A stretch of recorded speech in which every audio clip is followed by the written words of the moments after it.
Decide after enough deliberation and stick to it. You cannot be wishy-washy and become truly successful. That's just not going to happen. Why?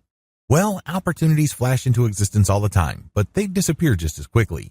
You can't waste a tremendous amount of time analyzing what could be, what could possibly happen, and other contingencies.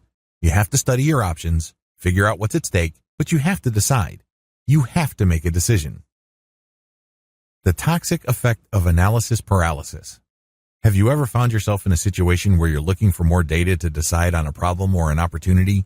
You think that if you get enough information, your decision will be the right one. What you're doing is you're just giving yourself an excuse to hold off on making a call. There will never be a point where knowing everything will make all the risks disappear. Forget it. That's just not going to happen. You have to decide. Now. Similarly, you will not stumble upon that magic bullet piece of data that will clarify everything for you. There's no data that will make sure your next move will be a slam dunk. It would be great if such information existed, but there isn't.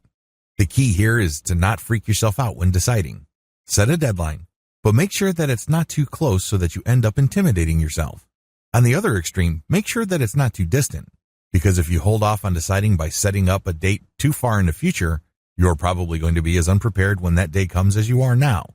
You end up attending to all sorts of things. Pick the right date. Decision means action. When you decide, you're not just going through some sort of mental exercise. When you decide, you commit to taking action.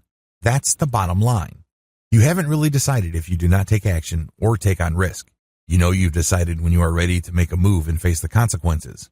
It also means that you're prepared to say no to things that throw you off or distract you from your new goal. In other words, making a decision means making a commitment. This is not an easy thing. When you commit, you prepare for setbacks. You know that things can and do fall apart, so you're going to go into this situation prepared for all sorts of contingencies. At the very least, you're going to come in prepared to improvise, innovate, or negotiate.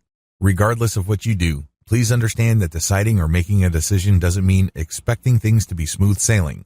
That's not commitment. Making a decision also means knowing when to stop.